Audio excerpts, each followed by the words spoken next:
Buenos días. Muchas gracias a todos y a todas por su presencia y a quienes nos hacen favor de acompañarnos a través de intranet. También bienvenidas, bienvenidos. Muchísimas gracias. Muy buen día, muy buena semana. El día de hoy la sesión tratará sobre diversidad sexual. Para presentar esta temática y a nuestro experto, le cedo el micrófono a la maestra Ana Sáiz de Presidencia. Muchísimas gracias. Muchas gracias. Primero que nada, le quiero dar las gracias a Mayra Melisa y quiero, a nombre del consejero presidente Lorenzo Córdoba Vianello, hacer la presentación para este seminario de mandos medios y superiores. Y el día de hoy vamos a ver un tema sin duda que nos será de muchísima utilidad en nuestro trabajo. En el INE no somos nuevos en el tema, ya conocemos el asunto, fuimos pioneros, una institución pionera al hacer en el 20 de diciembre de 2010 se aprobó mediante un acuerdo de la Junta General Ejecutiva, un protocolo para la transición y no discriminación de los derechos de las personas transgenéricas y transexuales que laboran en el Instituto Federal Electoral. Eso fue realmente una situación bastante innovadora y visionaria por parte del Instituto Federal Electoral, y eso pues obedece al compromiso que tenemos en el IFE y ahora en el INE, por no discriminar ni la contratación ni promoción de puestos ni condiciones de empleo por motivos de sexo, origen étnico, color de piel, edad, origen nacional, religión, discapacidad, situación marital, orientación sexual, identidad de género, embarazo, creencia política y apariencia física. En general, abordar la problemática de la comunidad LGBTTI es muy complejo porque, como lo veremos, no siempre tienen la misma problemática, aunque muchas veces se les incluye en una misma categoría de protección. No tienen una convención, digamos, en particular, o un documento internacional, entonces está básicamente su protección en base a medidas genéricas de no discriminación, de igualdad y no discriminación. Hay por ahí en 2008 una declaración de la Asamblea General de la ONU, hay también algunas declaraciones de la OEA, pero sobre todo como expresando la preocupación de que no se discrimine a estas personas. Y iba yo a decirles algo de la encuesta de CONAPRED, pero yo creo que aquí viene un experto.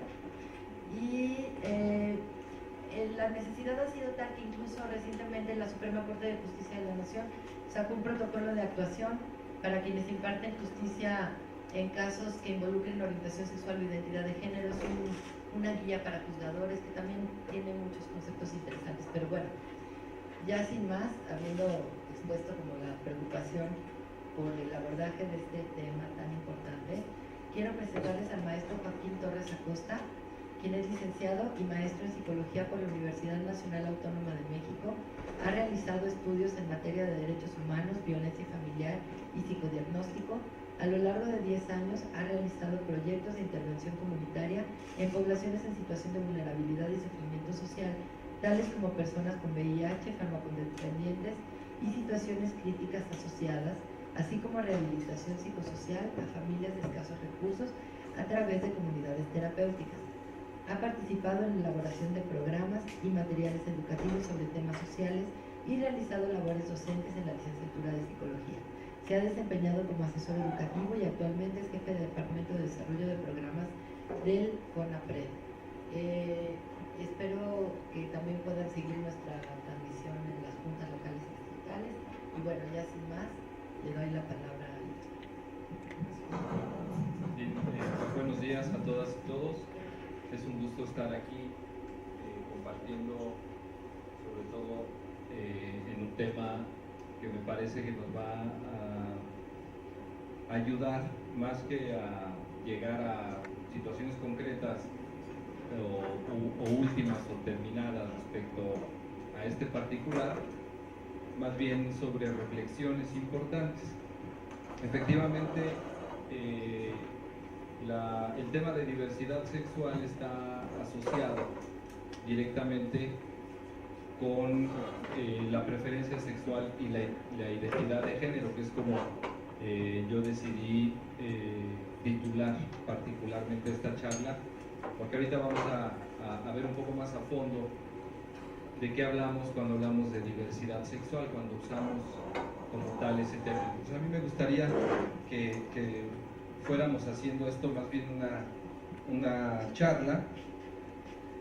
Para eso me gustaría que ustedes, así como están sentados, sentadas en pareja, pudieran comentarse mutuamente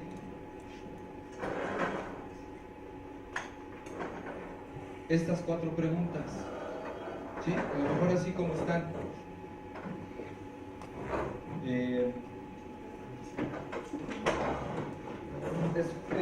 Es una entrevista muy breve que ustedes se pueden hacer, ¿sí? Igual aquí como están en grupo de 3. La primera, no sé si se alcanza a mirar desde acá, es ¿qué es la diversidad sexual? Así muy brevemente, ¿qué dirían ustedes? ¿Qué es la diversidad sexual? A ver, platíquense estas 4 preguntas. ¿Qué es la diversidad sexual? ¿Se puede cambiar la orientación sexual? ¿La Constitución obliga a aceptar a los homosexuales? Y la última es, ¿las personas travestis son gays? Muy breve, con respuestas muy concretitas. A ver, vamos a dar un par de minutitos.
Vamos cerrando las preguntas.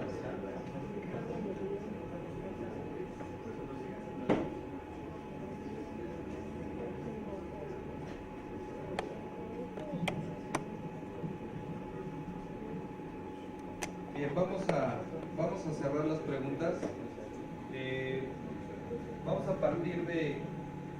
Vamos a partir de la idea de ¿para qué empezamos con estas 4 preguntas que son muy arbitrarias, que están referidas sí a particularmente temas de la diversidad sexual?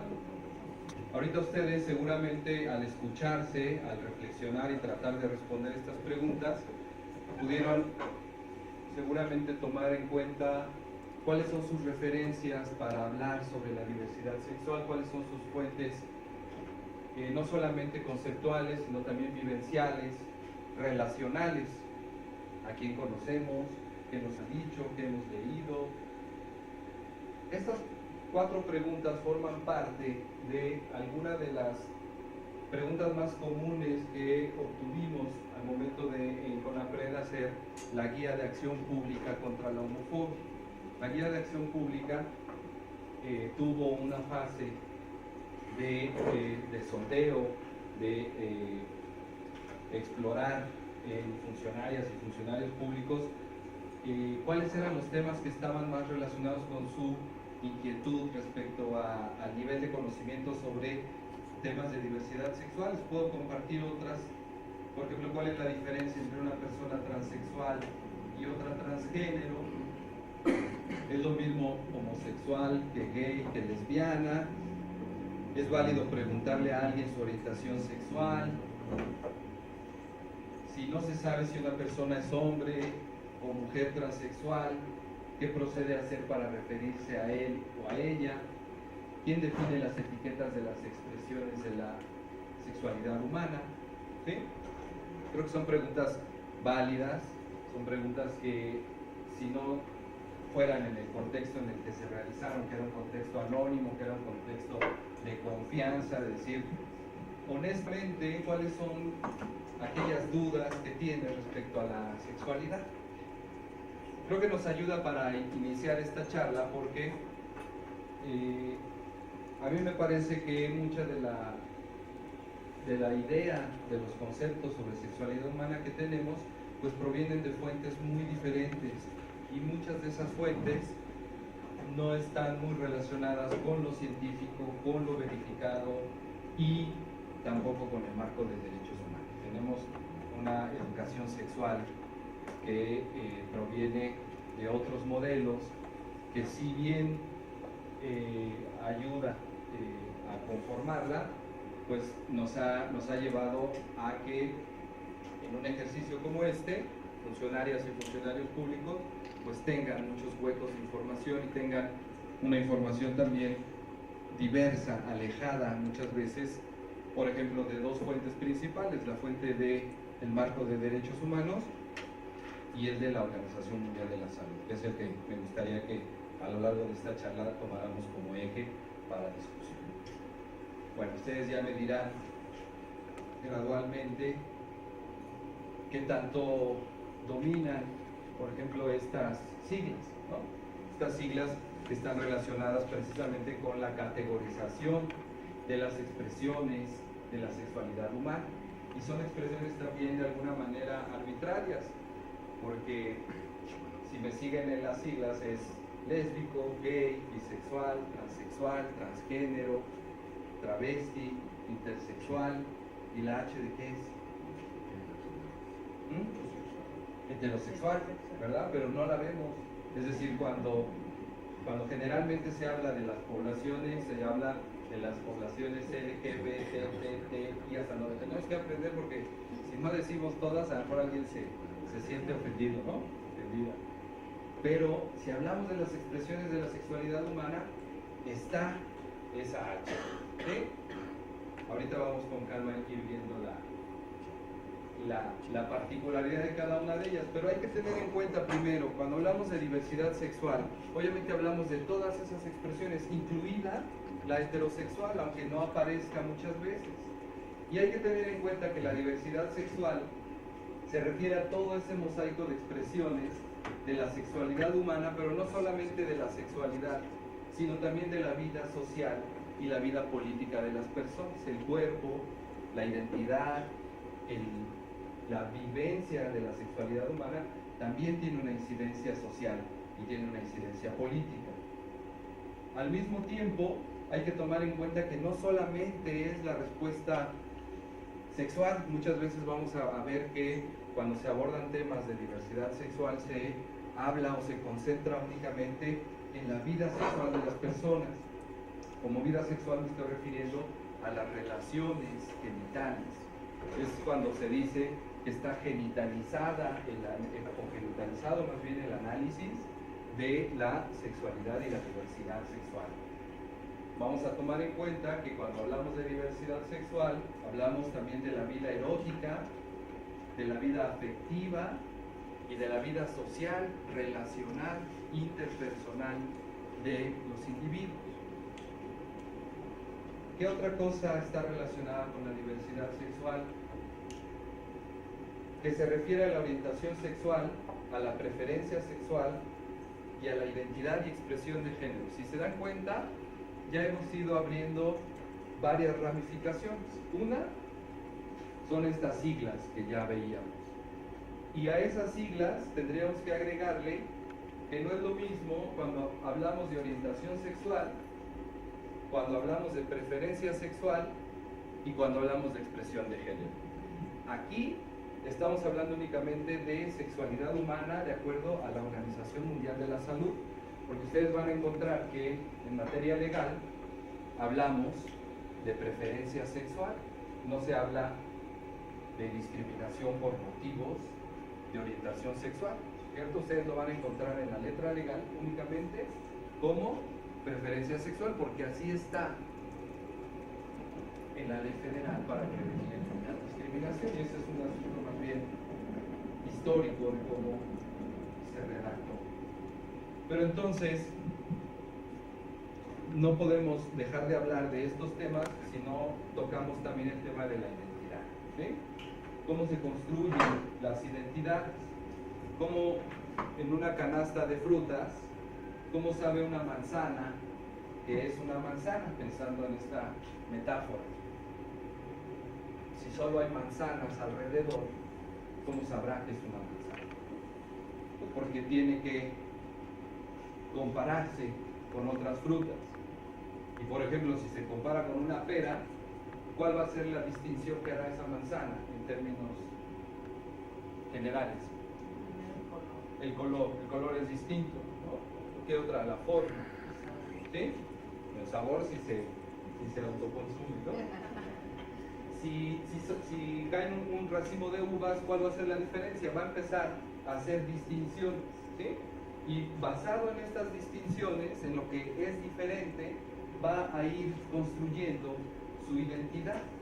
De esta manera podemos entender muy en general lo que nos dice de manera más compleja una teoría social sobre la construcción de identidades, que es que una identidad busca afirmarse negando o subordinando otras identidades. Va a ser muy complejo que encontremos en comportamientos sociales que las identidades se distinguen a partir del reconocimiento o de la aceptación en horizontal sobre otras identidades. Es una autoafirmación de la identidad, pero casi siempre basado en esta negación o subordinación, ¿sí? Entonces, si seguimos esta idea social, vamos a tener claro por qué generalmente esa H desaparece cuando hablamos de diversidad sexual, y entonces solamente queda en una posición jerárquica, en una hegemonía heterosexual que está basada en un sistema patriarcal, donde todo lo que está relacionado con esa H está subordinando a todas las demás identidades. Esto también nos lo dice esta definición de sistema patriarcal. Todo aquello que está identificado con lo no H, o sea, lo lésbico, lo gay, lo bisexual, todas las identidades de sexogenéricas, que son las 3 T's, y la condición intersexual, van a estar subordinadas y van a, de alguna manera, este juego va a fortalecer la hegemonía de las heterosexualidades y de las masculinidades. Entonces, vamos ya desde esta primera parte, creo que podemos ir cerrando la idea de que cuando hablamos de diversidad sexual, no hablamos solamente de todas las poblaciones que no son heterosexuales o que no se comportan como heterosexuales, porque no es lo mismo ser que mostrarse. Aquí también son dos diferencias, pero aquí cerraríamos esta idea. La diversidad sexual habla de todo el comportamiento sexual humano de todos los individuos, y de ahí se van a derivar condiciones de subordinación hacia ciertas expresiones que son las que históricamente se han construido también políticamente y que se han ido posicionando con estas identidades, ¿no? Por ejemplo, la L y la G hablan de homosexualidad, homosexualidad masculina, homosexualidad femenina, pero las letras L y G son constructos de identidad. No todas las mujeres homosexuales se pueden asumir como lesbianas. No todos los hombres homosexuales se pueden asumir como gays, pero son construcciones identitarias, sociales y políticas que se han ido colocando ahí. La condición bisexual es una condición sumamente invisibilizada en nuestra sociedad, ¿no? Incluso negada como identidad propia. Y las tres T's han ido ganando mucha visibilidad precisamente porque se han ido posicionando desde esta necesidad de ser validadas y de ser reconocidas sus necesidades, no solamente identitarias, sino también en materia de exigibilidad de derechos. Creo que también en otros tiempos no hubiéramos pensado que estas tres T's estuvieran tan distinguidas y que se pidiera que fuéramos cuidadosos y cuidadosas como función pública de conocer la particularidad de cada una de ellas. Y la condición intersexual, que también está ganando mucho reconocimiento respecto a el respeto porque se mantenga la condición intersexual de una persona desde su nacimiento y que no sea invadida su identidad en uno u otro sentido biológico. Entonces, vamos a distinguir. Cuando hablamos de orientación sexual, hablamos de una organización específica del erotismo y el vínculo emocional que está en relación al género de la pareja involucrada en la actividad sexual, es decir, con quién las personas buscan vincularse erótica, afectivamente en su actividad sexual, y esta orientación se puede manifestar en forma de comportamientos, pensamientos, fantasías, deseos sexuales o en una combinación de estos elementos. Nuevamente, no solamente es con quién las personas tienen relaciones sexuales, es con quienes se vinculan desde toda esta esfera de la vida sexual, ¿sí? Comportamientos, pensamientos, fantasías o deseos sexuales en una combinación de estos elementos. Y la orientación, según la Organización Mundial de la Salud, habla de aquello que naturalmente alguien está orientado por naturaleza, ¿sí? Esa pregunta que decía el cuestionario inicial, de si una persona puede modificar su orientación sexual, pues desde este marco, no. La orientación sexual es una sola desde el nacimiento, ¿sí? Por eso, la controversia que en algunos momentos ustedes encontrarán o ya han encontrado de por qué a la letra legal se le llama preferencia sexual y no orientación sexual. Porque para la Organización Mundial de la Salud, la preferencia sexual hace referencia a los gustos, experimentaciones, vivencias relacionadas con la vida sexual de las personas. No es innata, a diferencia del concepto de orientación sexual. No es innata y puede variar de acuerdo a contextos sociales, culturales e históricos de la persona, ¿sí? Seguramente ustedes han escuchado o conocido la vida de ciertas personas que tienen una orientación sexual, pero tienen una vida social distinta a su orientación sexual por responder a contextos sociales o culturales. Hay personas que se pueden casar, que pueden tener hijos, que pueden tener una vida matrimonial heterosexual, pero su orientación sexual es otra. Sí. A ver, entonces a ver si entiendo. Sí. A ver si entiendo correctamente. Nosotros o los seres humanos nacen con una orientación sexual. ¿Cuáles serían estas? ¿Hombre, mujer? ¿O cómo la defines? Nacemos solamente, bueno, puede haber tres orientaciones sexuales, ¿no? homosexual, heterosexual y bisexual. ¿Sí?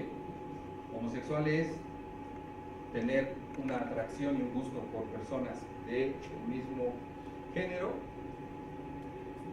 bisexual por ambas y heterosexual por aquellas personas del sexo género contrario.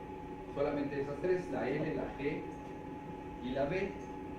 Pero entonces, estamos en la idea de que no solamente es, en un marco de derechos humanos, no solamente es válido que haya una orientación sexual, sino también que las personas tengan la posibilidad de construir su preferencia sexual, ¿sí? Y que éstas no sean únicamente impuestas desde una hegemonía. Ahora, una cosa es hablar de orientación y de preferencia sexual, que ya vimos qué es, y otra cosa es hablar de la identidad sexogenérica. La identidad sexogenérica está relacionada con el concepto de sexo y el concepto de género. El concepto de sexo es muy concreto. ¿Quién soy? ¿Cuáles son mis características biológicas? ¿Sí? Se definen o que definen al espectro de seres humanos. Solo desde esta asignación sexual hay hembras y hay machos y está basado en sus características biológicas. ¿Sí?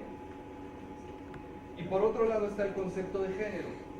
El concepto de género responde más bien a las preguntas de quién soy, pero desde lo asignado culturalmente, la construcción social, y esta varía en contexto social, temporal, y es multifactorial.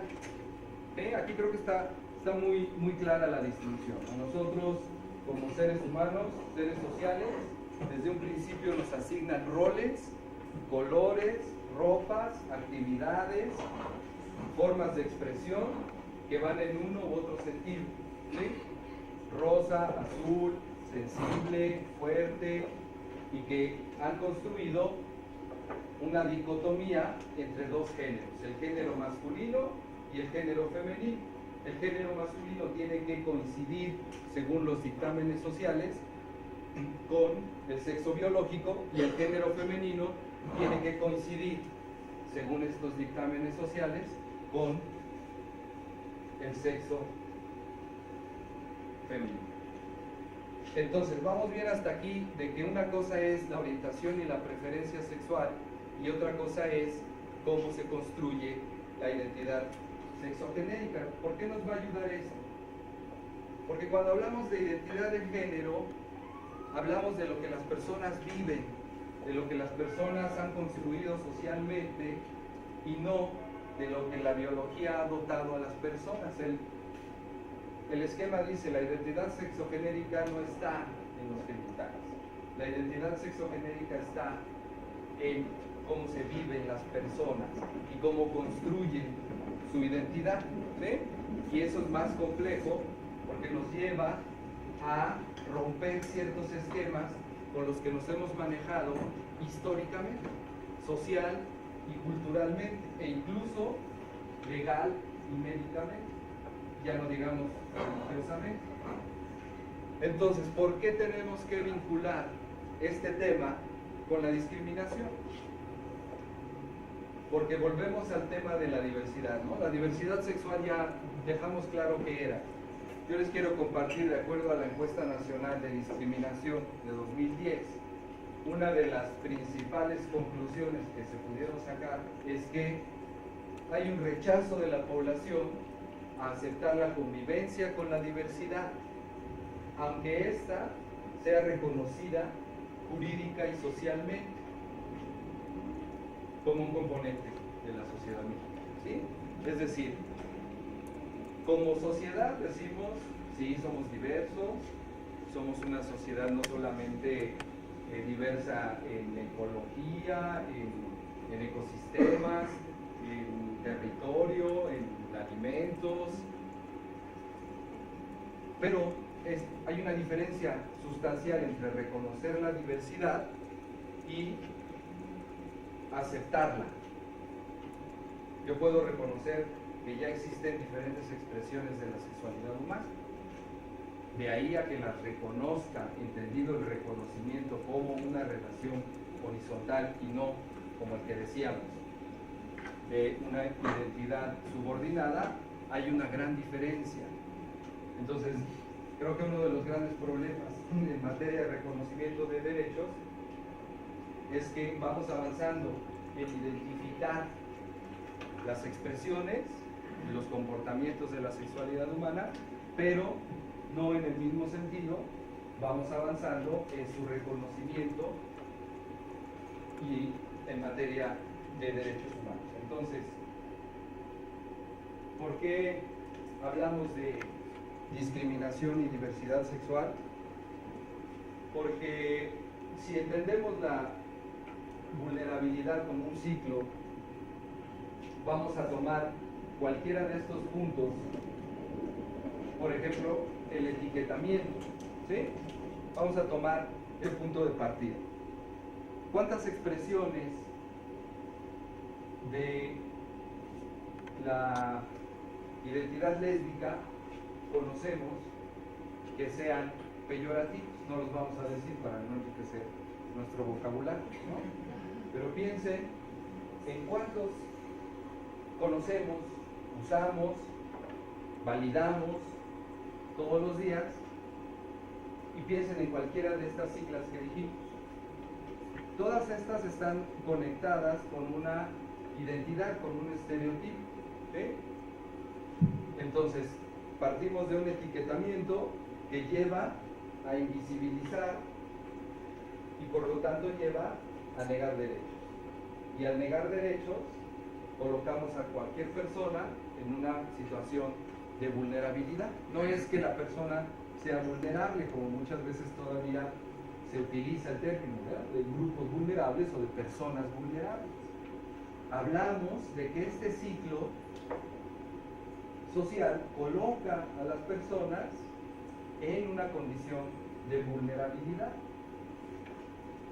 porque los etiquetamientos están basados en nuestros prejuicios, en nuestros propios estigmas sociales, lo que nos han dicho que son las personas que no son heterosexuales o las personas que no coincide su identidad de género con su sexo biológico, ¿no? Si yo nazco hombre, tengo que formar una identidad como hombre social, cultural y políticamente. Si yo nazco hombre y mi identidad no es la que la sociedad ha marcado como lo masculino, entonces empiezo a ser etiquetado por la sociedad o empiezo a ser invisibilizado en mis necesidades y por lo tanto me lleva esta situación a que mis derechos sean negados y que entonces viva condiciones de riesgo a mi propia identidad. Ya no pensemos solamente en la exigibilidad de derechos, sino pensemos también en la integridad física de las personas. ¿Sí? Por eso es importante vincular estos temas con la identidad construida desde espacios libres, desde espacios válidos y que no sean determinados por una agencia externa. ¿Sí? Hay todavía muchas clínicas psicológicas, psiquiátricas, que ofrecen cambios de orientación sexual, talleres de perdón, talleres de manejo emocional, porque hay algo malo y hay algo malo que hay que cambiar desde afuera. ¿Sí? Aquí está completamente invertida la fórmula de la construcción libre y no confrontada de identidades desde el marco de los derechos humanos. Así, si seguimos este ciclo de vulnerabilidad, tenemos claro entonces que cuando hablamos de discriminación por preferencia o identidad de género, hablamos de restricción, diferenciación, exclusión o distinción que hacemos en la sociedad, que son cosas muy diferentes, ¿no? Restringir, diferenciar, excluir o distinguir Son cosas muy diferentes, pero todas van a un mismo término, que es hacer a un lado. Y que estas acciones tengan como fundamento el sexo, si es porque es hombre o porque es mujer, la sexualidad, por cómo manifiesta y expresa su sexualidad, por su género, ¿sí? Ya dijimos que el género está relacionado con quién me identifico, mi comportamiento, o por qué identidad he decidido mostrar a la sociedad. ¿Sí? Es construir una identidad, mostrarla al mundo y que el mundo me diga si es válida o no es válida, si es aceptada o no es aceptada. Pero la clave, obviamente, para que estemos hablando de discriminación es que esta situación tenga como consecuencia anular el reconocimiento, goce o ejercicio de los derechos humanos. ¿Sí? Ahí es cuando estamos hablando de discriminación por preferencia o identidad de género. Todo lo que dijimos antes en esta charla no es discriminación, pero construye toda una sociedad dispuesta a colocar en vulnerabilidad a cierta parte de la población. Lo que pasa es que nos vamos a concentrar para efectos de esta plática en lo que se refiere a la negación de derechos, es decir, a la discriminación en materia de preferencia e identidad sexogenérica. Para que veamos únicamente que esto es más complejo, a lo mejor de estas fórmulas que estamos hablando. El sexo biológico, la sexualidad tiene diferentes dimensiones. Puede ser que nos fijemos como sociedad en el sexo biológico, ya decía yo, que hagamos distinciones a los hombres o a las mujeres, que juzguemos socialmente por el género de asignación, por decir, pues tienes 11 años, estás en la primaria y no puedes jugar fútbol porque eres niña, ¿no? Ese es el género de asignación. Yo desde afuera te asigno cuáles son tus roles de género y esos son con los que tienes que construir tu identidad.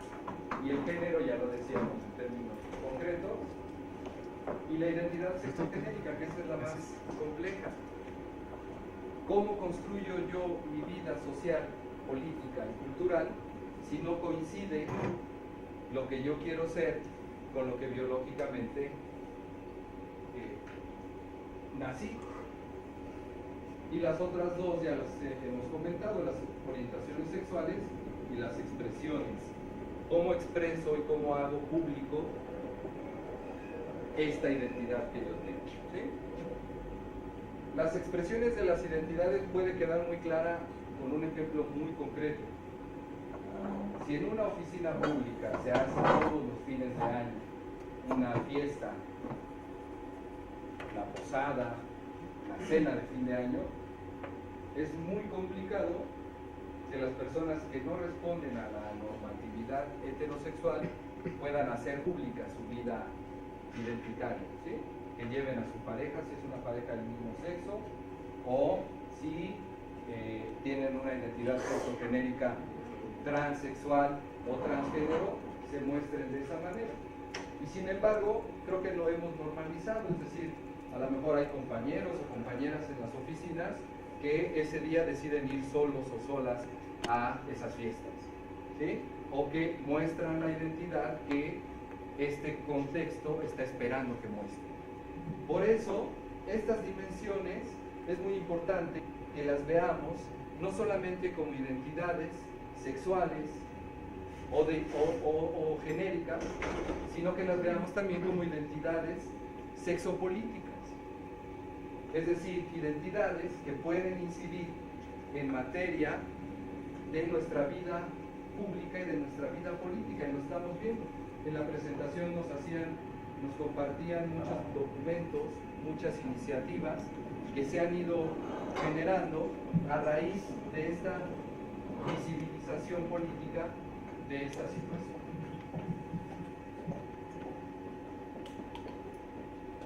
Hasta aquí me gustaría saber cómo vamos, porque creo que hemos tratado varias cosas de orden conceptual que tienen que ver con cómo se vinculan con la vida pública de las personas, con los derechos humanos. Está claro que tenemos como seres humanos un tipo de orientación sexual, que esa orientación sexual es natural, ¿sí? Es decir, nacemos orientados hacia una homosexualidad, hacia una bisexualidad o hacia una heterosexualidad, ¿sí? Eso nos dice la Organización Mundial de la Salud. Sin embargo, la vida social de las personas empieza desde el mismo momento en que se nace. Y entonces hay influencia cultural, hay influencia de muchos sentidos, y hay personas que van construyendo su preferencia sexual, ya sea libremente o de manera forzada. Poníamos el ejemplo de quienes se casan y quienes tienen hijos, pero muy en el fondo tienen una vida, una orientación distinta a ella, ¿sí? O hay personas que en algún momento de su vida... Perdón, ¿orientación o preferencia? No, preferencia. Sí. Preferencia, en algún momento de su vida dicen, bueno, ahora por gusto, por preferencia, quiero vivir esta situación. Y el juicio social también es muy fuerte, ¿no? Hay hasta una broma entre los hombres de la edad de los 41, ¿no? Dicen, bueno, en algún momento vas a querer probar, y se hace toda una serie de bromas relacionadas con que nuestra sociedad dicta, si tú vas hacia acá, ya no puedes cambiar, ¿no? ¿Por qué?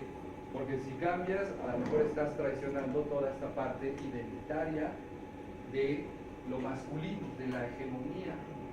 Y por eso yo les ponía claramente que muchas veces la sexualidad se vive no desde solamente las relaciones sexuales, sino desde lo erótico, desde lo fantasioso, desde muchos otros comportamientos que son parte de nuestros sentidos y que conforman esta identidad.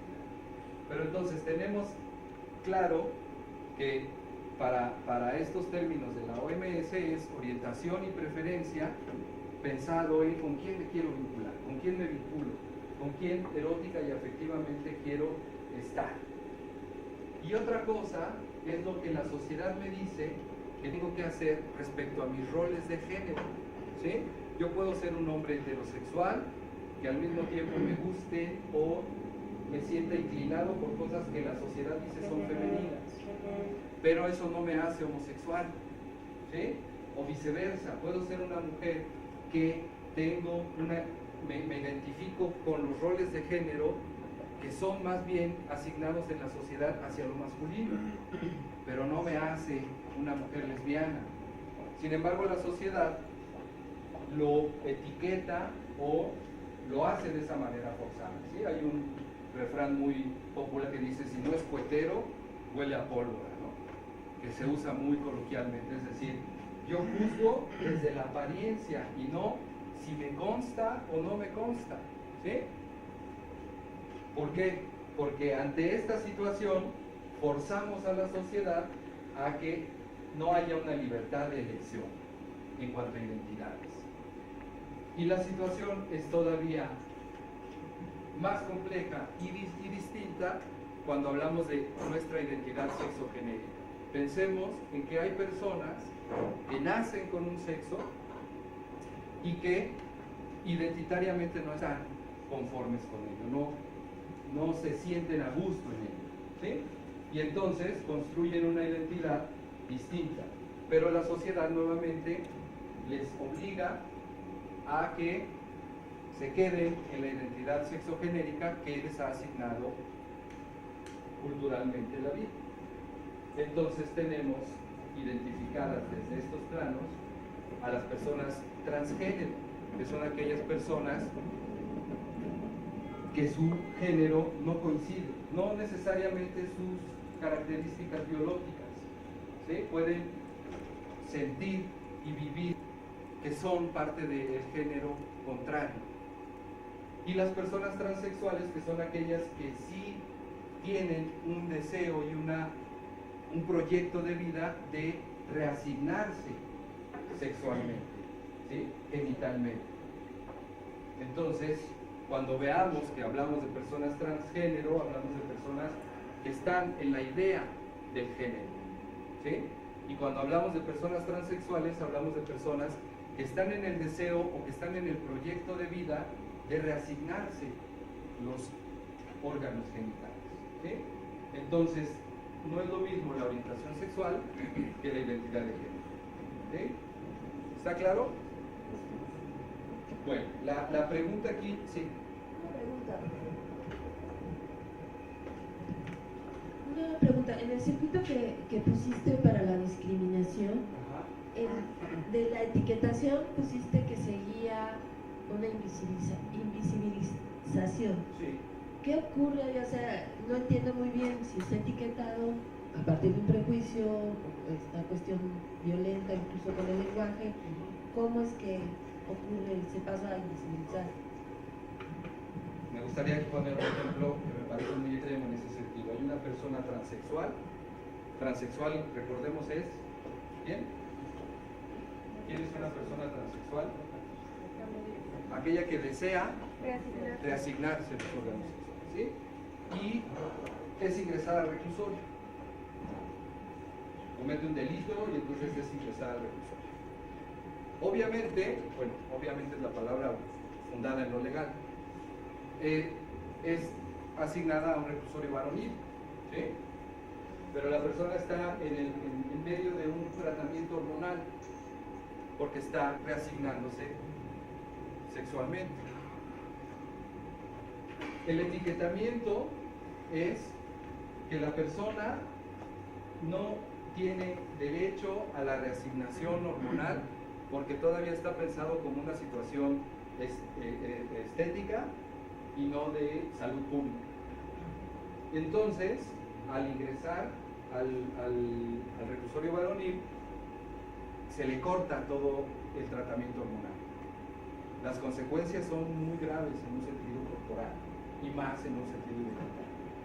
Y la pregunta es, ¿la persona tendría que estar en el reclusorio que le corresponde biológicamente o que le corresponde según la identidad sexogenérica que el Estado le debería garantizar?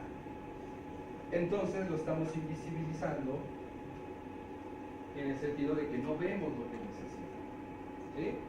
Invisibilizar también tiene que ver con no atender las particularidades que requiere cada una de esas identidades. Ahorita en la presentación nos lo decía la maestra doctora Ana.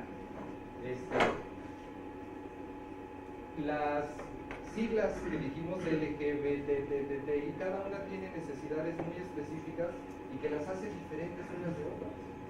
Pero a veces las metemos todas en una sola esfera, en la esfera LGBTTI. ¿Sí? Decimos, pues todos necesitan los mismos derechos, todos necesitan las mismas cosas. Ese ejemplo que estoy poniendo creo que puede ayudar a que veamos eso. Actualmente la discusión es precisamente esa. En ese ejemplo hay dos discusiones de negación de derechos. ¿A qué reclusorio ingresaría una persona transexual? Y la otra es Transgénero, ¿no? Transgénero. No, transexual. Género es la identidad. Yo puedo seguir teniendo mis órganos sexuales biológicos, pero puedo seguir viviendo una vida femenina o masculina según transexuales que quiera reasignarme sexualmente, ¿sí? Pero entonces decía, la otra discusión en materia de derechos es la reasignación, todo lo que implica en materia de salud. ¿Es una cuestión estética o es una cuestión de orden de salud pública? ¿Sí? Yo no lo voy a responder porque es un debate que está vivo. Simplemente el ejemplo es la consecuencia en la dignidad, en la vida y en la dignidad de las personas. Y quise poner ese ejemplo porque a lo mejor es el más extremo, porque es alguien que cometió un delito.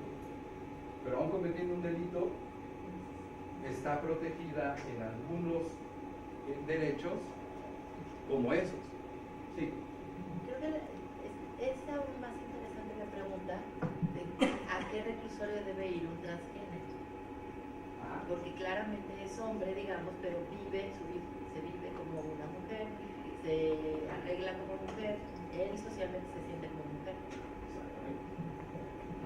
Eso complejiza todavía más. Y si pensamos que estamos a la puerta de que las personas intersexuales, aquellas que nacen con ambos órganos genitales y que se está buscando que gradualmente la sociedad se habitúe a un tercer sexo, como en algunos países como Alemania, que ya está oficialmente la posibilidad de que las personas se registren con un tercer sexo, pues imagínense ya en qué asunto nos metemos, ¿no?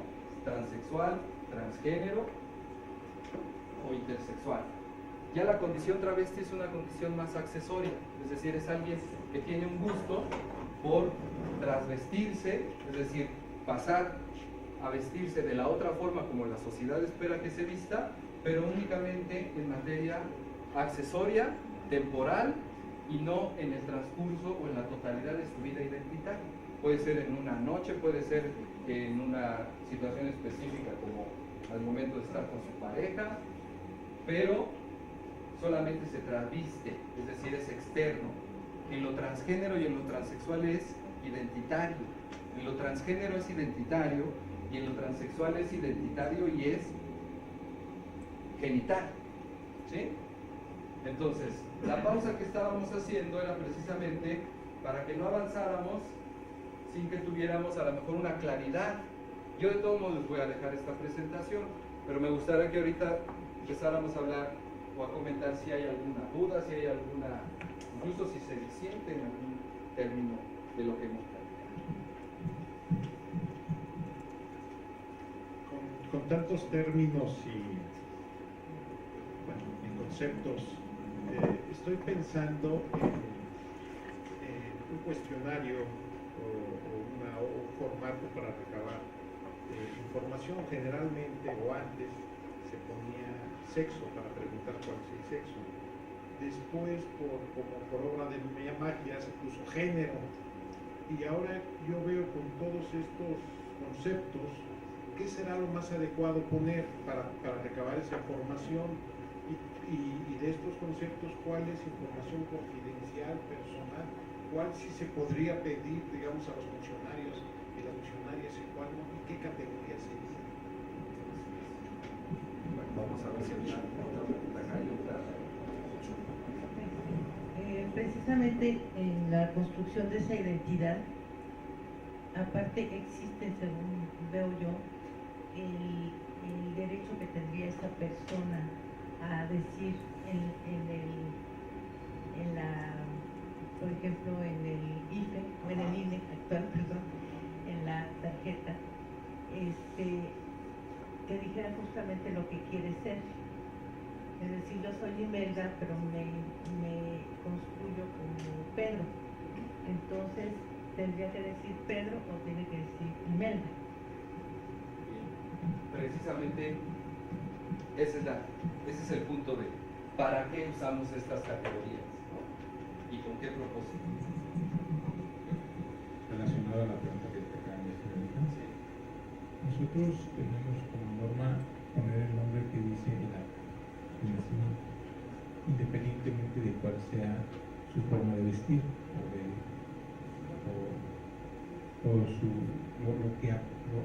la forma como se viste. Si se viste como mujer, pero dice que es un hombre, se pone el acta, lo que dice acta, independientemente de cuál es la forma que asume. La parte de que si además de parecer mujer o hombre quiere un nombre distinto al del acta, ya no es parte nuestra, ya es parte del registro civil. Aquí la complejidad es amplia porque a nivel nacional no tenemos todavía una oficina que norme las 32 entidades. Solamente se encuentra la posibilidad en el DIF. Y allí la persona que hace la transexual tiene que hacer un pago porque le tienen que hacer un análisis de hormonas para asumir una nueva identidad, porque está asumiendo una nueva identidad. No puede ser tan simple de decir quiero llamarme como tal, porque también le estás dando una nueva identidad y esa parte como INE nosotros no la manejamos. sí hacemos es que no importa cómo se presente, como mujer, como hombre o como se quiera presentar, nosotros asumimos esa forma, pero sí asignamos por delante. Sí, yo voy más allá, a las leyes. Sí, ahorita vamos a ver. Acá de este lado. En el instituto, por ejemplo, hay un dilema muy interesante. O sea, un ciudadano para sacar su credencial de elector tiene que presentar su acta de nacimiento. Y nosotros le tomamos una foto. Su acta de nacimiento dice que es Juanita Pérez. Y ella se viste hombre, digamos. En mi opinión, el instituto debería de tomarle la foto como ella se viste, porque finalmente la credencial del elector, el día que va a votar, es como la identifican con su fotografía. Y muchas veces se ha presentado ese dilema en los módulos en los que te dicen, pero es que aquí dice que eres un hombre, yo no te puedo tomar una foto vestida así, porque no eres del acta, cuando sí lo eres. Estos dilemas que todavía en el instituto, aún cuando hay un protocolo y cuando ha avanzado el proceso de sensibilización de igualdad, no discriminación, o sea, nos damos cuenta que son resistencias culturales, o sea, porque además esto se presenta en toda la República.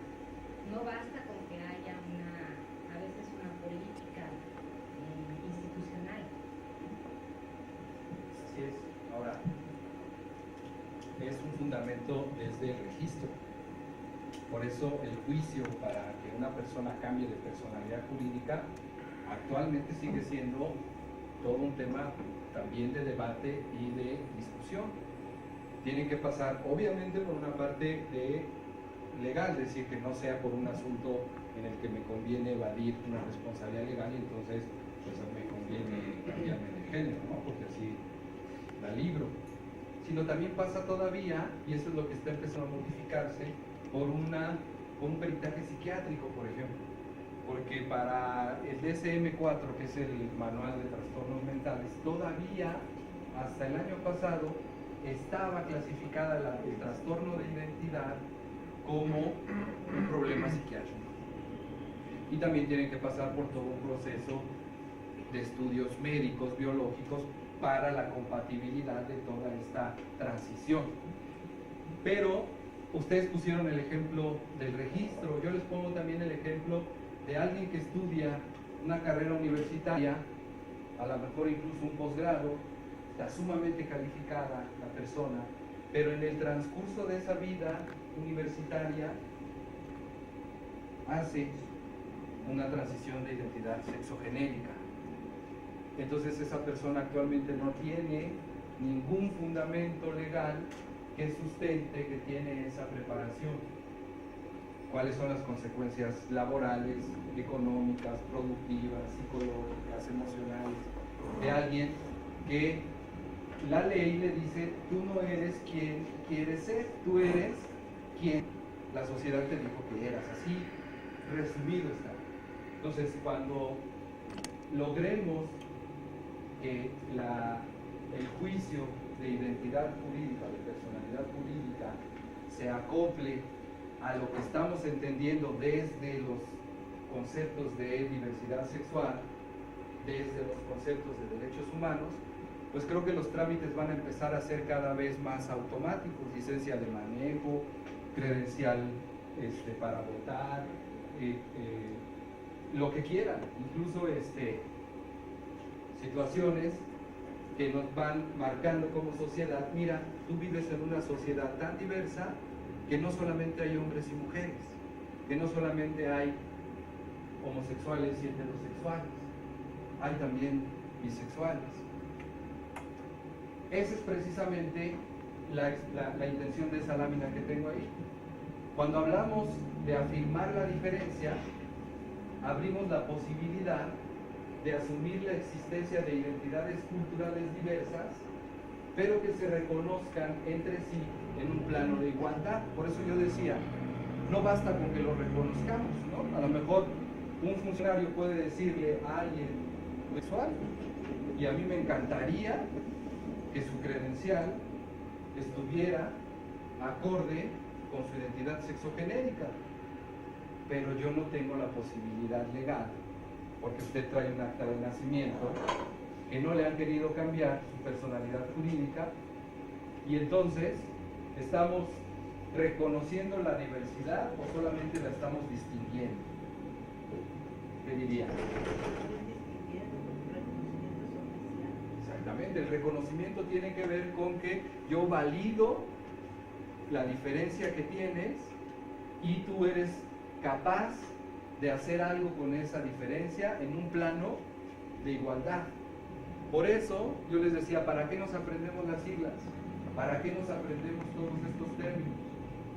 Si la pregunta es muy válida, es la vida privada de las personas, ¿no? Muchas veces incluso hay personas que viven estas identidades y no conocen estos términos.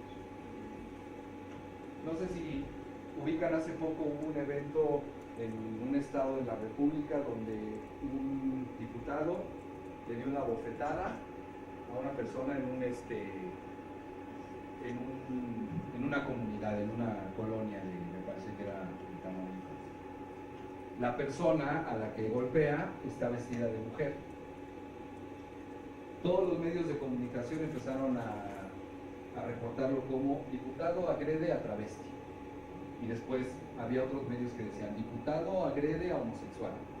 Y luego otros decían diputado agrede a transexual, a travesti, a homosexual, a gay, ¿sí? La persona cuando se identifica para denunciar se identifica con el nombre de un hombre. Y entonces dicen, ya ven como si era un homosexual, o ya ven como si era travesti porque es hombre, pero estaba vestido de mujer. Es decir, ni siquiera, es probable que ni siquiera la persona que fue golpeada pudiera decir, mire, vengo a presentar una denuncia y soy una persona transgénero. No me vaya a confundir con una persona transexual ni con un homosexual. Es decir, ahí es donde todavía estamos muy lejos de que haya incluso construcciones personales, identitarias, que puedan ser materia de exigibilidad. Es decir, yo sé que tengo derechos porque aunque yo viva esta disforia de género, yo tengo derecho a construir esta identidad. ¿Por qué a la población heterosexual no le ocurre esta situación?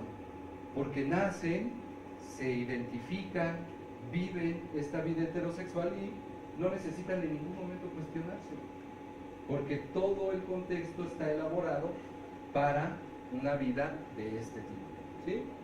Entonces, ¿cuál es la principal herramienta que podemos tener? Es precisamente afirmar esas diferencias, hacerlas válidas y tener claro la parte normativa que está siendo desarmonizada. Ya se decía, no todas las entidades federativas van al mismo ritmo en el reconocimiento de estas identidades jurídicas, ¿sí? No todas las entidades federativas van al mismo ritmo en materia de matrimonio igualitario, ¿sí? Y así podemos irnos en materia de muchas necesidades de derechos que tienen que ver con estos niveles de discriminación, ¿sí? Por ejemplo, si hay alguien en Ventanilla que dice, pues usted podrá venir como quiera, pero si aquí dice que se llama José, se tiene que quitar esa pashmina que trae, ¿sí? Eso lo está haciendo a título personal, ¿no? Esa es una distinción y esa es una discriminación de orden personal. Si en la escuela hay un reglamento que dice que las niñas no pueden jugar fútbol, y dice, aquí está el reglamento del maestro de educación física, dice deportes para niñas, voleibol, deportes para niños, fútbol. Y dice el maestro, yo cuando llegué la escuela ya tenía ese reglamento, no fue algo que yo pusiera. Estamos hablando de una situación institucional, es una discriminación de tipo institucional porque está en un reglamento, está en una ley.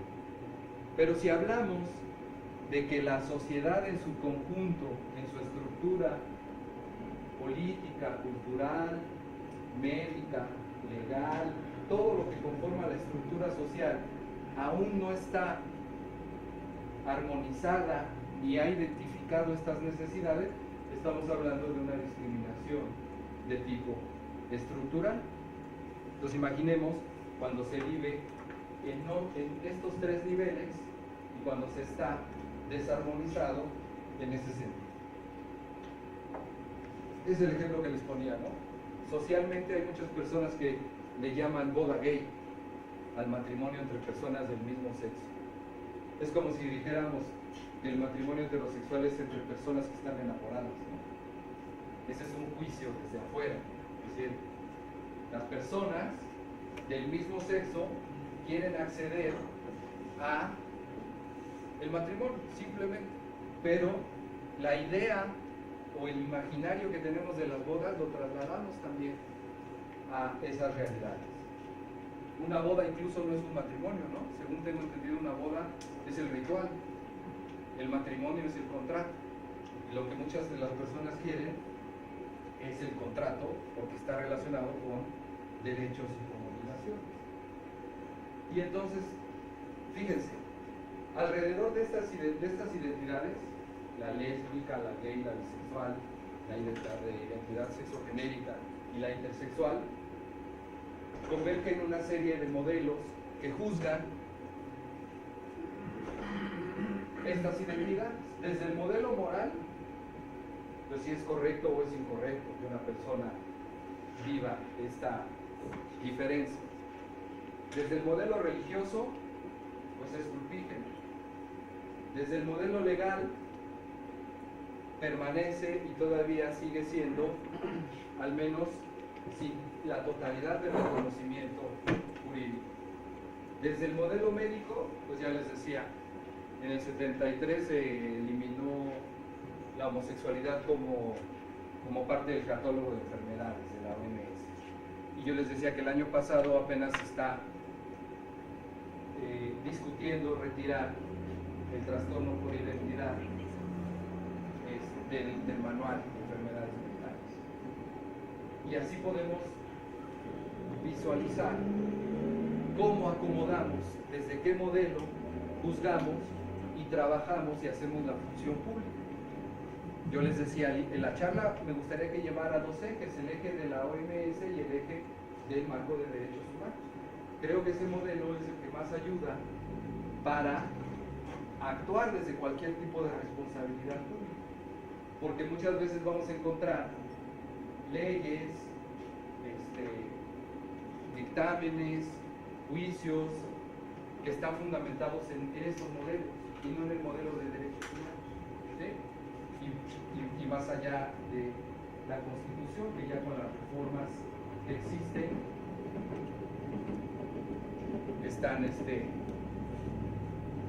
decir, los derechos humanos cobran una importancia mucho mayor a raíz de la reforma.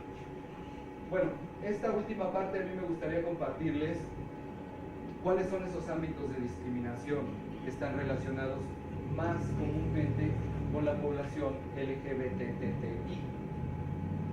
Esto está basado en las estadísticas de quejas y reclamaciones de Conacyt. Si pensáramos en los ámbitos que mayormente están involucrados en conflictos con negación de derechos, está relacionado con los medios de comunicación, todo lo que expresan, representan, estereotipan respecto a la diversidad sexual, el ámbito laboral, la prestación de servicios al público, lo religioso y de culto, y el ámbito familiar. A veces podríamos dudar que en el ámbito familiar se presenten actos de discriminación. Y les quiero recordar que cuando hablamos de ámbitos de discriminación estamos hablando de situaciones en las que se comprobó la negación de derechos, no en aquellas situaciones que dice, oiga, mi vecino me grita tal cosa cada que paso. Eso no es discriminación, eso, digamos, no se está negando ningún derecho, ¿no? Pero sí está afectando la dignidad de las personas, está creando un terreno propicio para la negación de derechos, Pero lo grave de esto es que son situaciones que sí configuraron jurídicamente actos de discriminación, es decir, donde hubo negación de derechos, no solamente esta convivencia que es tan nociva de estereotipos, de estigmas, pero que no alcanzan a configurar un acto de discriminación. Y por otro lado, los temas y derechos más comúnmente afectados son, por ejemplo, comentarios u opiniones homofóbicas o de odio en prensa escrita, radio e internet. Es decir, ahí es donde vamos construyendo este caldo de cultivo que es: estas personas no merecen derechos. Estas personas, pues primero tendrían que ponerse de acuerdo y saber qué son o qué quieren en la vida, como a los 20 y tantos años ahora resulta que quieren ser otra cosa, ¿sí?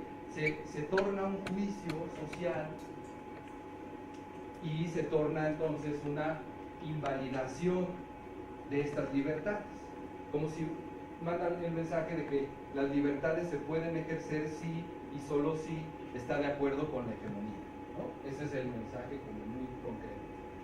Y otro tema es la restricción o negación del acceso, ascenso o permanencia en el empleo por manifestar o hacer evidente la preferencia sexual. En algunos de estos casos se dan agresiones físicas y verbales, burlas y hostigamiento laboral. Recuerden que cuando hablamos de preferencia sexual para la ley, estamos hablando de orientación sexual, preferencia sexual e identidad sexogenérica. Conceptualmente, se engloba todo eso en la letra legal llamada preferencia sexual. Eso es algo que también incluso es muy criticado y que en algún momento seguramente podrá materializarse con un cambio de letra jurídica. Hacer la distinción de preferencia sexual con identidad de género.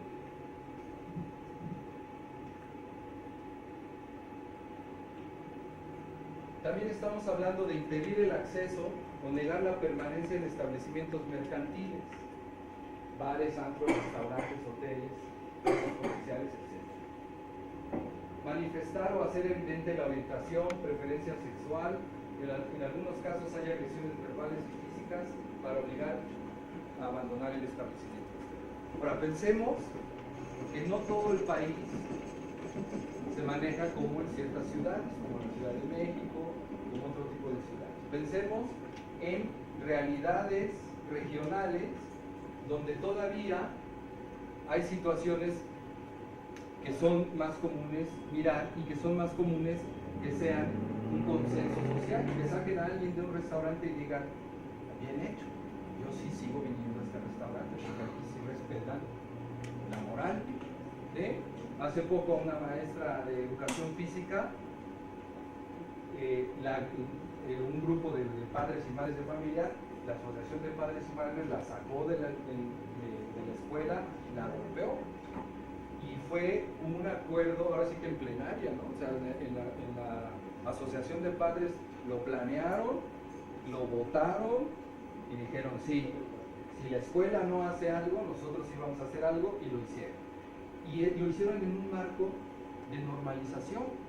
Es decir, tampoco podemos caer en el extremo de criminalizar los prejuicios homofóbicos. Ese es otro extremo muy riesgoso, decir: a ver, allá están los homofóbicos y acá estamos los defensores de derechos. Realmente estamos inmersos en una sociedad donde todos tenemos prejuicios sexuales. Se ha visibilizado con el término homofobia porque ha sido muy necesario. Pero el riesgo es que entonces vayamos por el mundo clasificando misóginos, homófobos, lesbófobos, ¿sí? Caemos en el mismo juego de la contraparte, de las etiquetas. Si en materia de conciliación decimos usted incurrió en un prejuicio sexual que lo llevó a afectar a una persona, lo que usted tiene que hacer es abandonar ese prejuicio sexual y no permitir que dañe a otras personas, pero no decir usted por homófobo va a la hoguera, ¿no? Eso es muchas veces también lo que ha afectado el acercamiento a una diversidad con la que también se vale no estar de acuerdo, pero se vale no estar de acuerdo para no hacerlo con la propia persona, no con la vida de otras personas.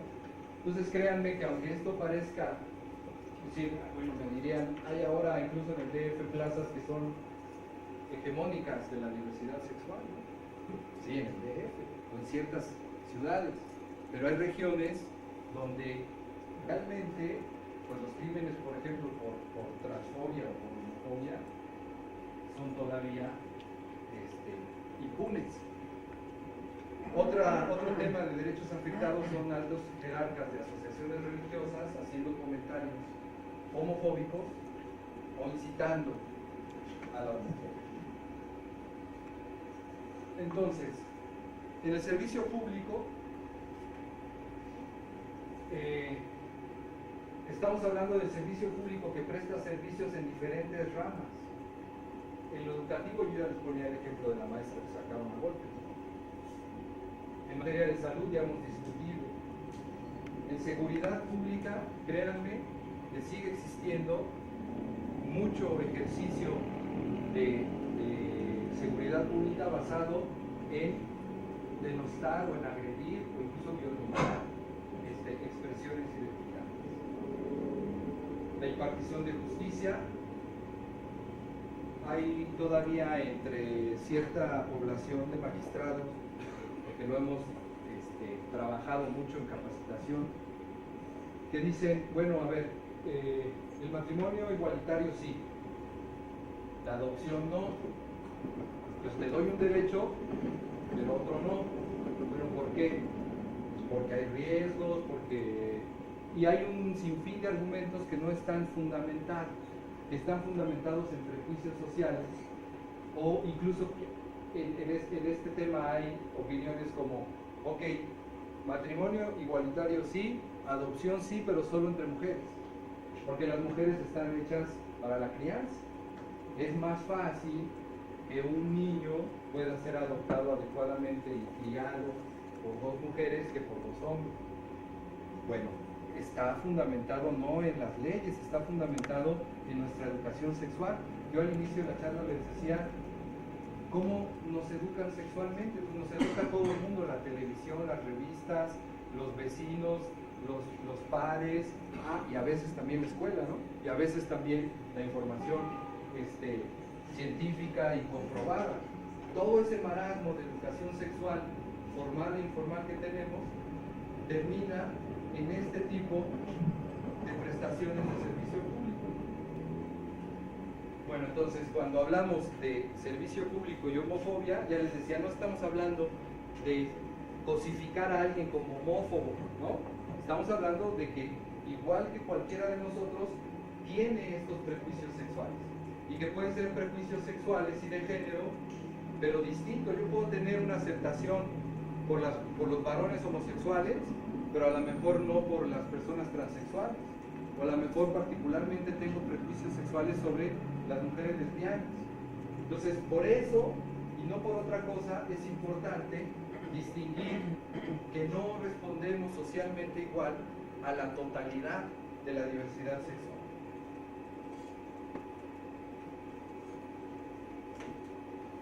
¿De qué hablamos cuando hablamos de homofobia en el servicio público? Pues generalmente por indiferencia, ¿no?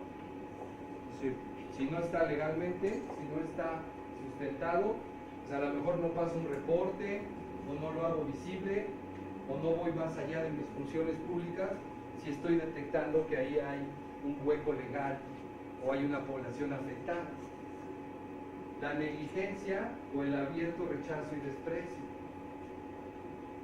Esta es una de las partes también que yo les decía no terminan por configurar un acto de discriminación, pero que están presentes.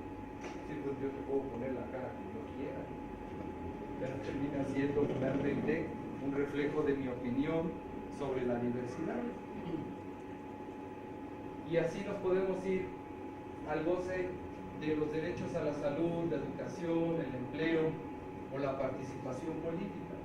Una de las formas más fáciles de desprestigiar en la clase política, ¿cuál es? Es poner en tela de juicio lo que hegemónicamente se espera de un personaje público. Y no solamente en la clase política, en cualquier ámbito público sigue siendo una herramienta de desprestigio o de desacreditación. No olvidemos entonces que hay una obligación de combatir la reproducción de prácticas homofóbicas. No se trata de no incurrir en ellas, porque decíamos, incurrir en ellas, pues no seríamos parte de esta sociedad, no tendríamos lugar en esta cultura. Incurrir en estas prácticas es importante que lo veamos como algo esperado incluso. La obligación por eso habla de combatir la reproducción. La reproducción es que quede impune, que no se rectifique, que no se haga y se actúe en consecuencia, pero no dice estás obligado a no incurrir en ello, porque muchas veces eso desalienta que las personas sean observadas en ciertos comportamientos o en ciertas acciones, porque entonces parece ser que el que pierde es el que lo reconoce, no el que incurre necesariamente en algo en el que todas las personas incurrimos. Otra importancia en el servicio público es contribuir hacia la efectiva equiparación de derechos y condiciones entre las personas. Ya decíamos, no tenemos todas las personas las mismas obligaciones públicas, pero sí tenemos la oportunidad de observarlas y hacerlas visibles, aun cuando no sea nuestra injerencia. Bueno, la perspectiva de no reproducción y prevención. ¿Cómo hago para que esto no ocurra? Pues en primer lugar, necesito ver que eso existe afuera y que va a venir aquí y que va a ser parte no solamente de las personas a las que atiendo, sino va a ser parte incluso de la comunidad o el grupo con el que trabajo. Piensen en las oficinas públicas, ¿cuántas personas transexuales hay en las oficinas públicas? ¿Cuántas personas transexuales? Y lo digo en el término transexual y transgénero porque es lo más visible, ¿no? La parte de orientación sexual es una parte más privada. Imagínense una maestra transexual de primaria, o un maestro transexual de primaria. No existe esta apertura. Por eso la encuesta nacional nos decía, yo ya los identifiqué, pero los quiero ver en las estéticas, o los quiero ver diseñando moda, o los quiero ver donde deben estar, pero ya que formen parte de esta sociedad, pero donde deben estar, ¿sí? No donde pueden potencialmente o donde la libertad les permita. Ese es uno de los grandes retos, la integración, la inclusión de estas identidades. Sí. Perdona que hasta ahorita haga la pregunta, pero ¿qué significa intersexual? Intersexual, comentábamos que hay una prevalencia muy baja de la población que llega a nacer con ambos órganos sexuales, con pene y con vagina. Y lo que se hace muy comúnmente es asignar uno de los dos sexos. Actualmente hay una discusión y hay incluso ya legislación internacional que permite que las personas conserven ambos genitales y sean personas intersexuales, o que una vez llegada su mayoría de edad puedan decidir, porque generalmente decide o el modelo médico o la familia, ¿no? y ya ustedes podrán advertir generalmente cuáles son esos sexos que prevalecen, ¿no? Esa es la persona intersexual. Lo que pasa es que es una población muy baja, es decir, para que se presente esta condición intersexual es una prevalencia muy baja. Y además de ser muy baja, generalmente a edades de meses ya están asignados y nunca nos enteraron. Incluso hay personas que no se enteraron que nacieron intersexuales, ¿no? Hay una película, me parece que es argentina o uruguaya, que se llama XXY, que es muy buena y plantea este dilema, porque el padre decide, no se las cuento porque eso es nada más como arranca, el padre decide que no sea asignada sexualmente esta persona. Esa es la persona. Bueno, entonces, en esta parte decíamos cuáles son lo que contribuye al servicio público. Transformar reglas y prácticas institucionalizadas que legitiman formas directas e indirectas de discriminación por homofobia. Ustedes ya pusieron algunos ejemplos muy concretos.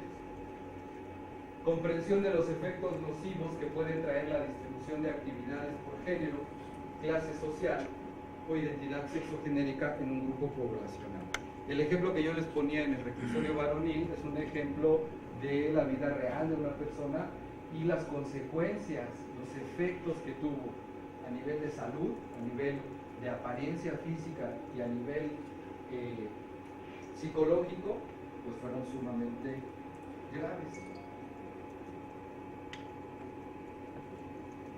Esto también ya lo veíamos, ¿no? Otorgar reconocimiento jurídico y protección del Estado a otras expresiones de identidad y formas de configuración familiar, porque aquí vamos a hablar incluso de cómo se abarca una exclusión o una discriminación a personas que provienen de familias diversas.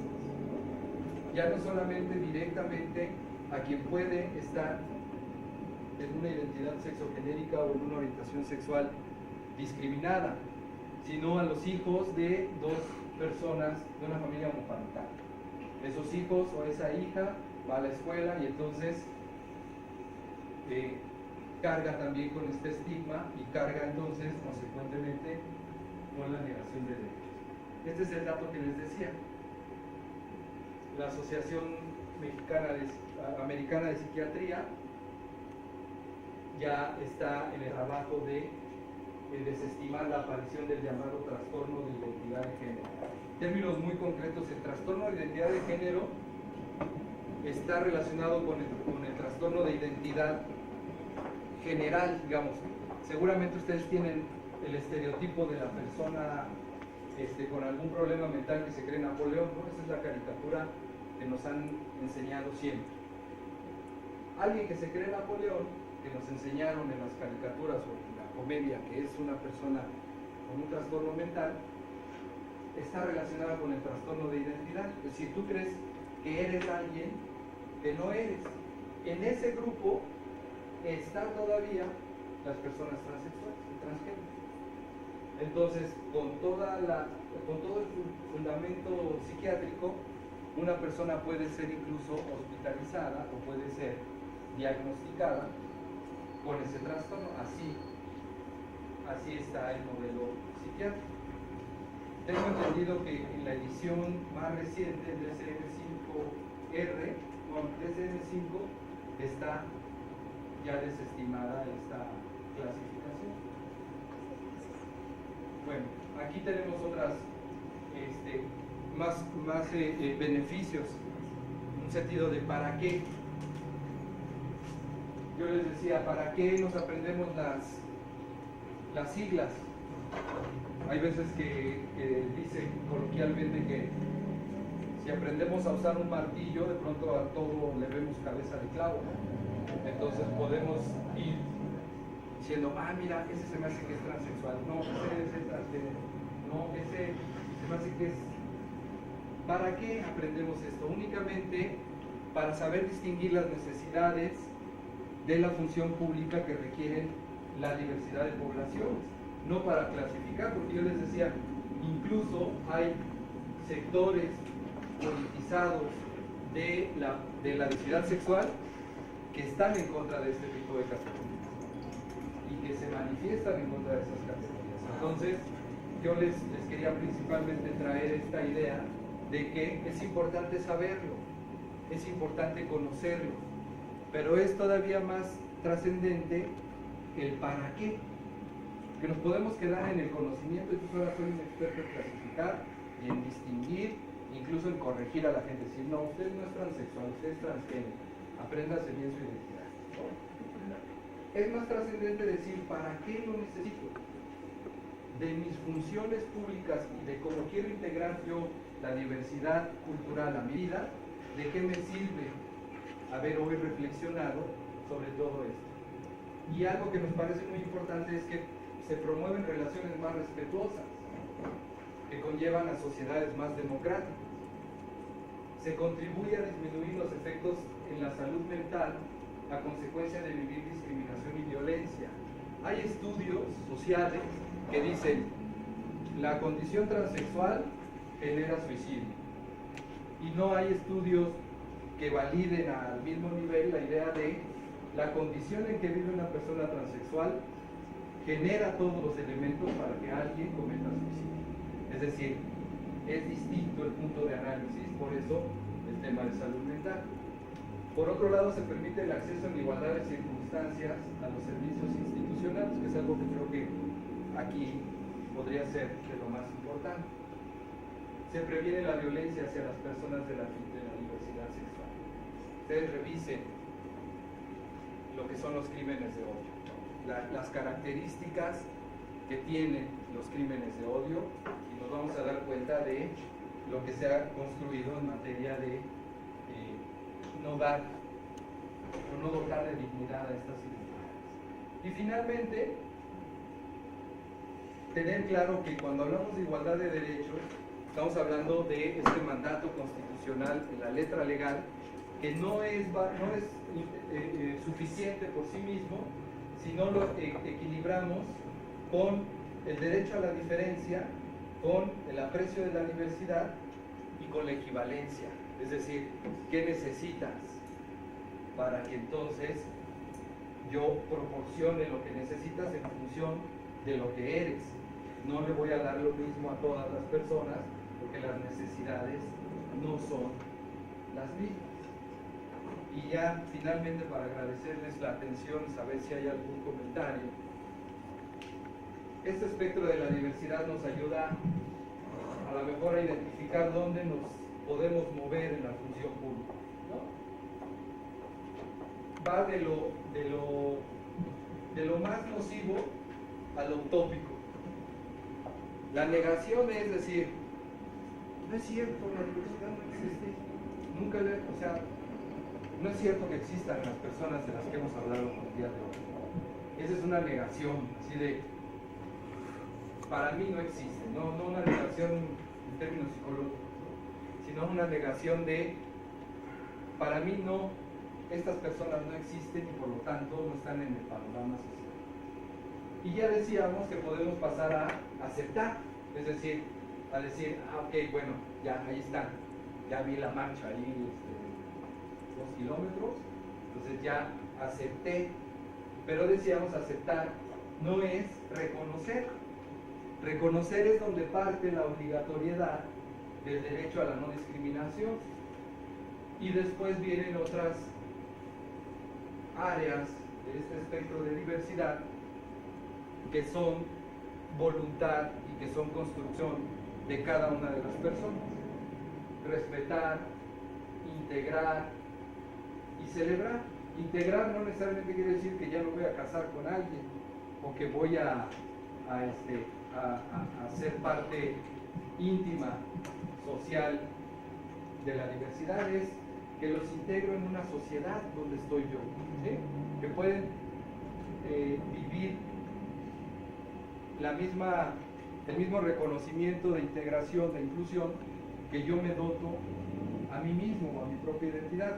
Y celebrar está relacionado más bien con mirar el beneficio social, el beneficio público que tiene, que existe este reconocimiento. Pensemos en el modelo económico de este país, en la productividad que se puede estar perdiendo en esta materia, o en la garantía o el crecimiento público que hay de vivir en una sociedad que celebra la diversidad. Entonces, yo les invitaría a que podamos reflexionar sobre todavía en qué prejuicios sexuales me puedo entrar yo como persona, como funcionario, reflexionar si es necesario, si hay algo en lo que yo pudiera modificar la percepción que tengo, pero sobre todo a conocer la materia normativa que lleva a no incurrir en actos de discriminación por situaciones que puedo prevenir o que puedo rectificar, y ya lo demás pues es una invitación más bien por una cultura de integración y de inclusión. Entonces les quiero agradecer mucho la atención para esta charla, espero que haya sido de utilidad. Yo les voy a dejar aquí la presentación, incluso si se requiere algún otro documento en CONAPRED tenemos ediciones, ya les hablaba yo de la homofobia, hay también una publicación sobre el decreto del Día Internacional, el Día Nacional de la contra la homofobia, hay también mucho material en la página www.conapred.org.mx, hay una liga al Centro de Documentación Virtual y ahí ustedes pueden bajar en formato de PDF de manera gratuita todas las ediciones del Consejo.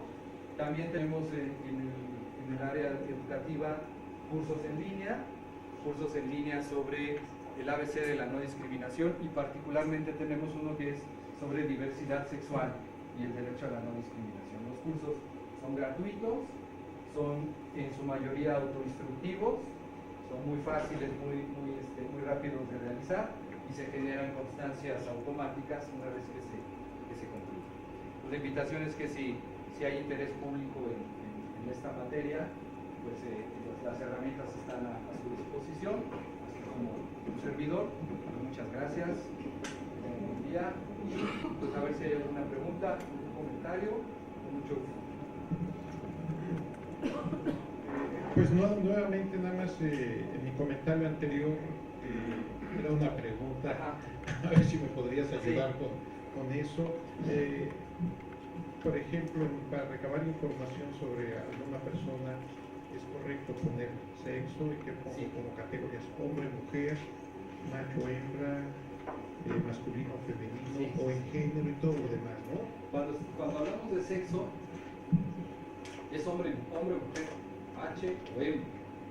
Vamos a recordar que F y M está relacionado con el género. Entonces, una persona transexual, por ejemplo, ¿qué pondría en sexo? Una mujer transexual. Recordemos que cuando decimos mujer transexual es alguien que fue hombre y ahora transitó a ser una mujer. El apellido transexual lo único que nos está indicando es que vivió esa transición, ¿sí? Entonces, una mujer transexual, ¿qué rubro llenaría en H o M? M. No necesitaríamos preguntarle F o M, ¿no? Si alguien transgénero dice yo soy hombre, pero me vivo con todo lo femenino, estoy identificado con todo lo que la sociedad marca como femenino, pero soy hombre, ¿qué marca ahí? El sexo hombre, ¿no? El asunto es cuando queremos conocer sobre la categoría femenino o masculino, ¿no? Ahí no hay forma de que nos lo corrobore con un documento, ¿sí? Es decir, yo le puedo decir, ¿usted es femenino o masculino? Sí, pues, soy masculino, pero a mí me da como que es mujer. Usted haga lo que quiera, pero yo me identifico como masculino. Bueno, pero ¿qué dice su identificación oficial? ¿Qué dice su acta de nacimiento? El acta de nacimiento va a decir lo que en materia formal o oficial vamos a tomar. Por eso, cuando alcancemos esta personalidad jurídica controvertida por la propia persona, entonces ya no será necesario más que decir muéstreme o llene usted esto de acuerdo a cómo está construido. Pero no es fácil la respuesta porque muchos de los elementos están basados no en este entendimiento, sino en a lo mejor la idea que tenía la persona que hizo ese formato, ¿no? Nosotros difícilmente podríamos poner, si nos piden identificar nuestro sexo, como femenino o masculino, porque a lo mejor ya ahorita si averiguo la vida de ustedes les diría, pues eso que te gusta, la sociedad dice que es femenino o es masculino, ¿O por qué traes pantalones si eres mujer? ¿Sí? Es una discusión social y cultural. Lo otro es solamente una dicotomía jurídica, hombre o mujer. Entonces, esa sería, la respuesta es, jurídicamente, ¿cómo estás registrado? Eso no quiere decir que no lo vivas como una discriminación, que el Estado no te permita tomar una decisión sobre qué poner ahí. ¿Sí? No sé si confundí más. Es decir, si yo o en una encuesta quiero recabar información, sería correcto poner sexo con dos categorías, hombre y mujer, pero no género, porque el género sería mucho más amplio y luego, bueno, de los otros conceptos como orientación, pues ya ni siquiera atreverme, yo creo, a poner eso, porque sería muy...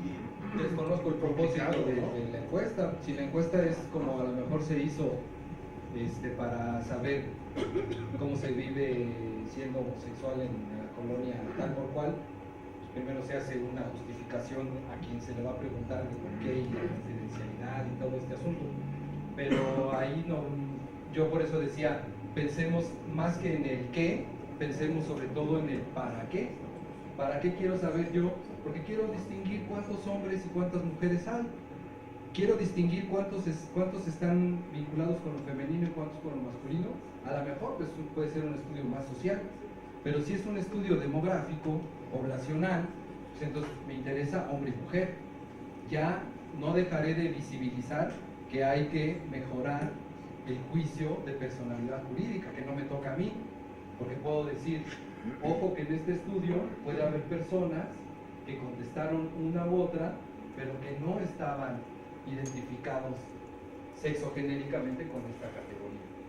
Y es la forma en como yo puedo hacer visible que hay un sesgo en ese estudio. Y ese sesgo está relacionado con que la población no tiene acceso a cambiar su personalidad jurídica. A eso se refería esa parte de visibilizar aquello que se me escapa de las manos, pero que tiene un efecto en el servicio que yo presto. ¿Sí? ¿Alguien más? Creo que lo que quiere llegar el compañero es a lo mejor algo similar a esto. Sí. En la sociedad nada más hay dos estados, eres civil o casado. Perdón, eres soltero o casado. Y cuando va uno a tramitar su pasaporte, su licencia, casado, soltero, viudo, unión libre, ¿sí? Otros. Felizmente ¿sí? Casado, felizmente divorciado. Ya esa es una construcción. Pero civilmente nada más es soltero o casado. Y a lo mejor lo que se trata de evitar es no caer en esa, que se desvirtúe en esa situación de que, bueno, si fuiste hombre o si fuiste mujer, si cambiaste de estuche o no sé, no vayan a caer en esa situación de que, pues, entonces ponte si eres divorciado o si te cambiaste, yo creo que es lo que hay que evitar, ¿no? Pienso. Exactamente. Gracias. ¿Alguien más?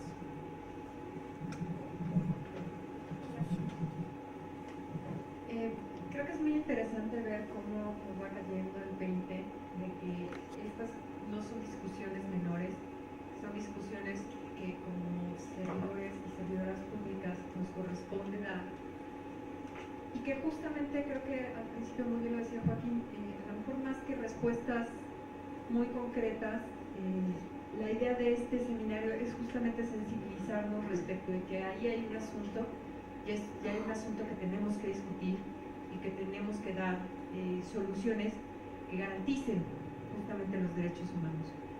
Y esta discusión, por ejemplo, no es menor. Yo lo que les diría es, si en algún momento tienen duda de un formato oficial, institucional, del INE, qué poner, saquen su credencial de elector.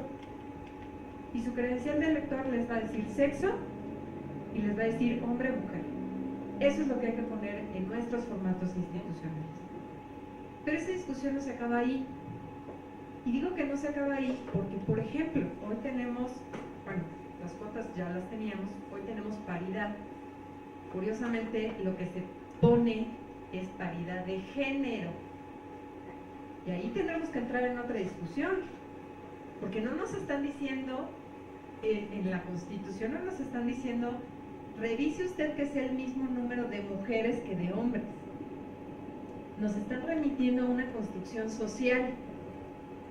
Entonces ahí la pregunta es, ¿cómo discutimos cómo cuento?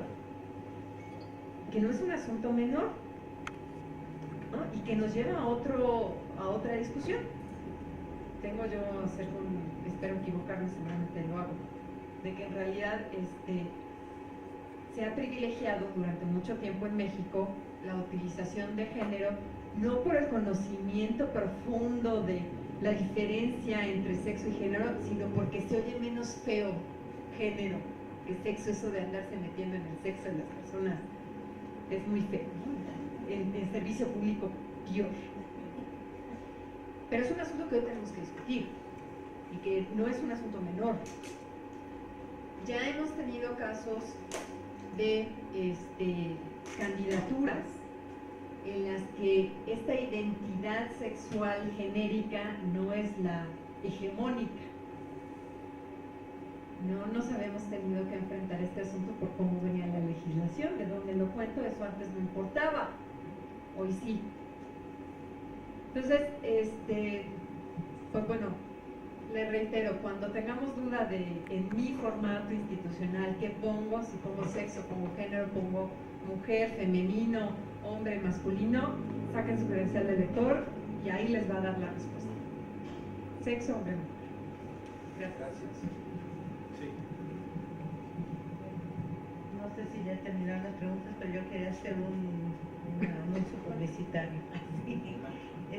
Tenemos 10 plazas para el curso, el segundo seminario de aplicación del protocolo de hostigamiento y acoso sexual y laboral del INE. Tenemos 10 plazas.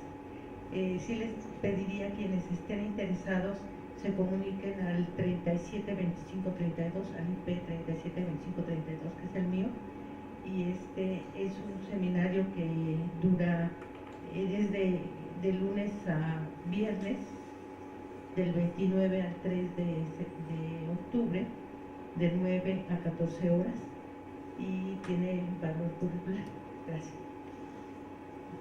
Y pues si no hay ningún comentario más, pues muchas gracias y buenos días.